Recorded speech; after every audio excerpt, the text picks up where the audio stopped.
একজন ভক্ত ছিল, ভক্তগণ, নাম ছিল তার গোপাল। কোনো অক্ষর জ্ঞান ছিল না, কোনো পড়াশোনাও জানত না গোপাল। কিন্তু গোপালের একটা বড় ইচ্ছা যে আমার দীক্ষা কবে হবে। সবাই দীক্ষা নেয়, সবাই গুরুকরণ করে, তার জীবনে একটা গুরু নামক একটা বিষয় আছে। আবার মনে মনে ভাবে আমি তো কোনো জানি না, আমি তো মূর্খ, আমি তো বোকা, আমি দীনহীন, আমায় দীক্ষা কে দেবে? তো গোপাল কি করে জানো?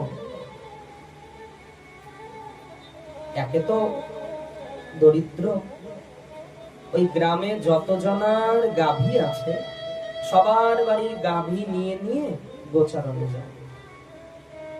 নিজের তো গাভী নেই সেরকম, এবার কিছু করে তো সংসার চালাতে হবে, রাখালের কাজ করে। অমুকের বাড়িতে 5টা গোমাতা আছে, নিয়ে নিল, অমুকের বাড়িতে 5টা গোমাতা আছে, নিয়ে নিল, এরকম পাড়ার সকলের গোমাতা নিয়ে নিয়ে গোচারণে যায়। আর ওই মনে মনে চিন্তা করে যে আমার গুরুকরণ হলো না, জীবনে একদিন দুদিন করে চলেই যাবে। আশ্রয় লইয়া ভজে তারে কৃষ্ণ নাহিতা যে আর সব মরে অকারণ। কৃষ্ণ ভজন সবাই করতে পারে, কিন্তু তখনই উত্তম হয় যখন আশ্রয় নিয়ে ভজন হয়। আশ্রয় ছাড়া ভজন হয় না, পরিপূর্ণতা লাভ করে না। প্রশ্ন হতে পারে দীক্ষা ছাড়া কি হরিনাম করা যায় না? যায়, কিন্তু কারো দ্বারা সেটা মন্ত্র প্রাপ্ত হতে হবে। তো গোপাল ওই গোচারণে যায় আর মনে মনে চিন্তা করে আমার গুরুকরণ তো হলো না, সবাই করছে, আমার ভাগ্যে কি হবে না? এইরকম ভাবতে ভাবতে একদিন বনের মধ্যে বসে বসে গোচারণ করছে, গোপাল ছেড়ে দিয়ে চলে বসে আছে। এর মধ্যে দেখে বনের পথ দিয়ে একজন বৈষ্ণব যাচ্ছে, বনের পথ ধরে বৈষ্ণব ঠাকুর যাচ্ছে।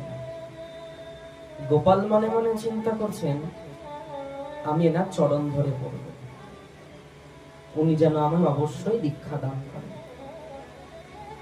ছুটে গিয়ে সেই বৈষ্ণবের চরণ ধরে বললেন, হে ঠাকুর, হে বৈষ্ণব ঠাকুর, আমায় দীক্ষা প্রদান করুন। বলে দীক্ষা তো এভাবে হয় না। বলে আমি অত শত বুঝি না, আমার জীবনের এক একটা দিন করে কত দিন চলে গেল, এখনো আশ্রয় নিতে পারিনি, কারো চরণে আশ্রয় হয়নি, অবশ্যই আপনি আমাকে কৃপা করে যান। এমন ভাবে চরণ ধরেছে নাছর বান্দা ছাড়বেই না।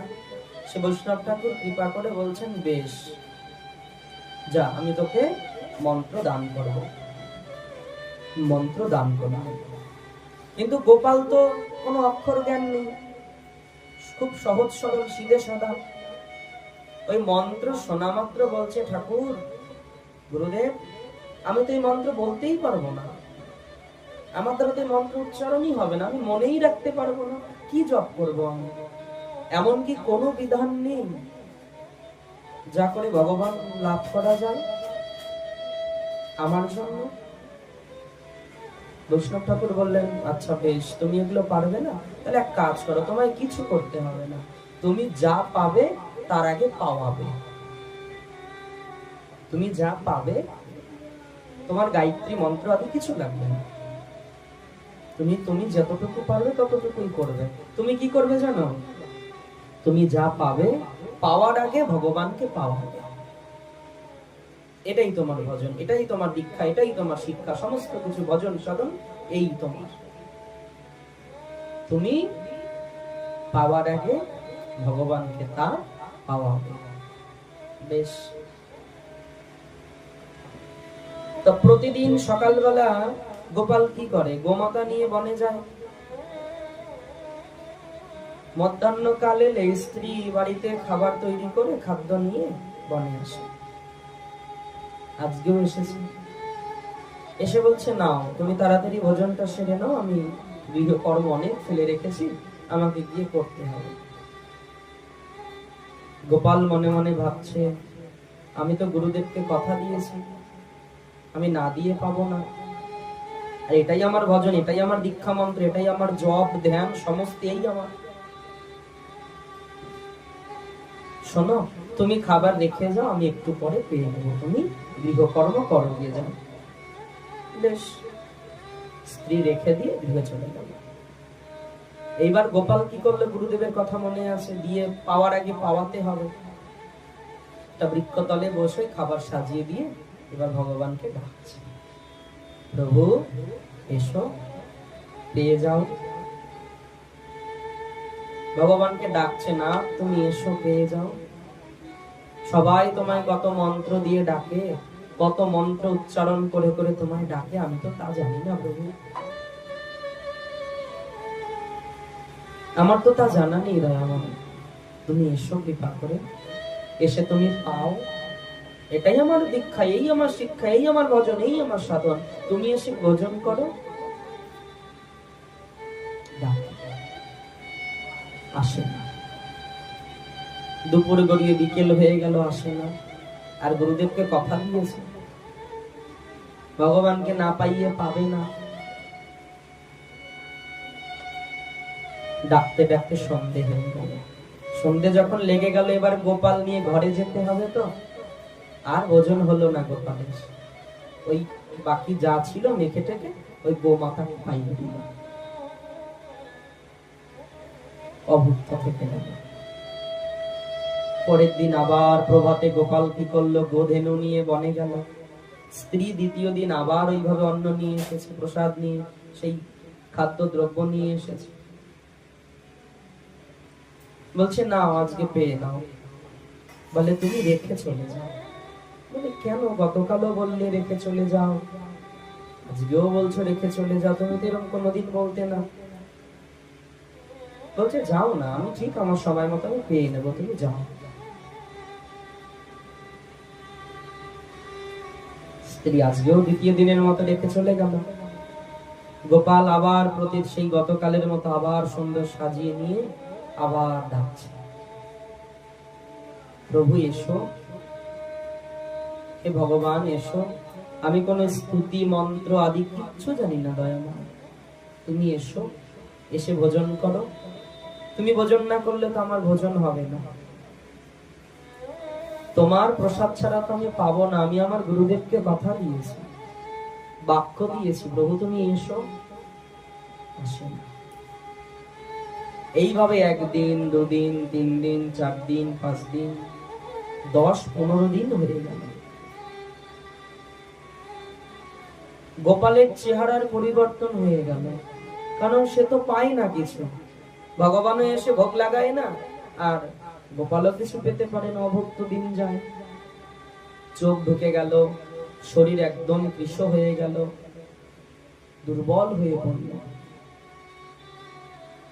স্ত্রী মনে মনে চিন্তা করে, আমার স্বামীর কি কোনো বড় ব্যাধি হলো?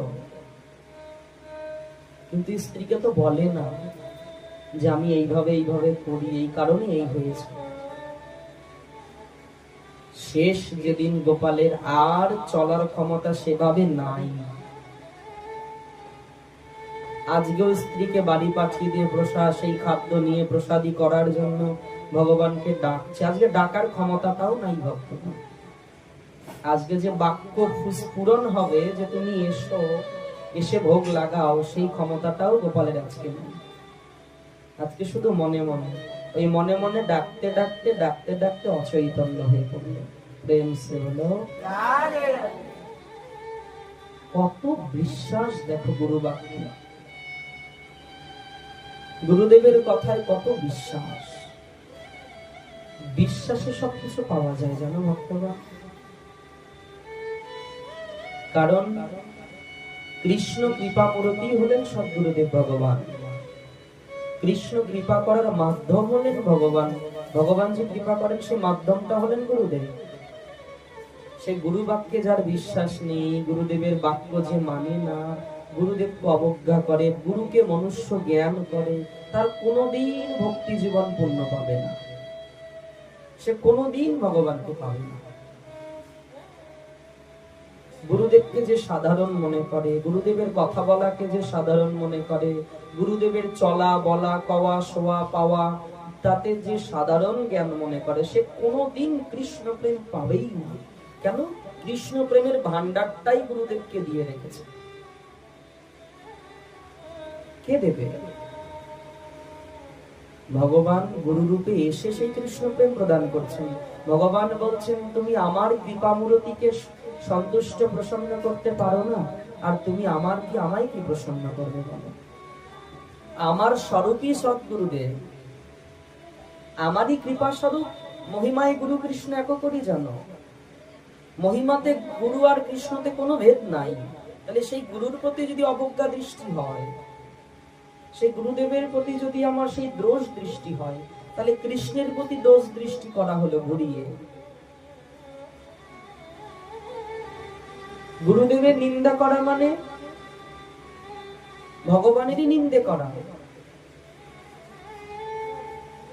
গুরুদেবের বাক্যকে লঙ্ঘন করা মানে ভগবানের বাক্যকে লঙ্ঘন করা। গোপাল আজকে ডাকতেও পারলো না, মনে মনে কিছুক্ষণ ডাকতে ডাকতে অচৈতন্য হয়ে গেল। আমার হলে কি হতো? প্রথম দিন যাওয়ার পর দ্বিতীয় দিনেই আমি পেয়ে নিতাম, অপেক্ষা করতাম না। আমার ব্যক্তিগত কথা বলছি। প্রথম দিনই ডাকতাম, ভগবান আসতো না।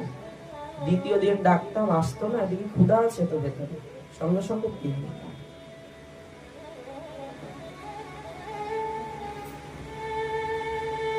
যখন অচৈতন্য হয়ে পড়ল না, ভগবান চিন্তা করলেন গুরু বাক্যে এত বিশ্বাস।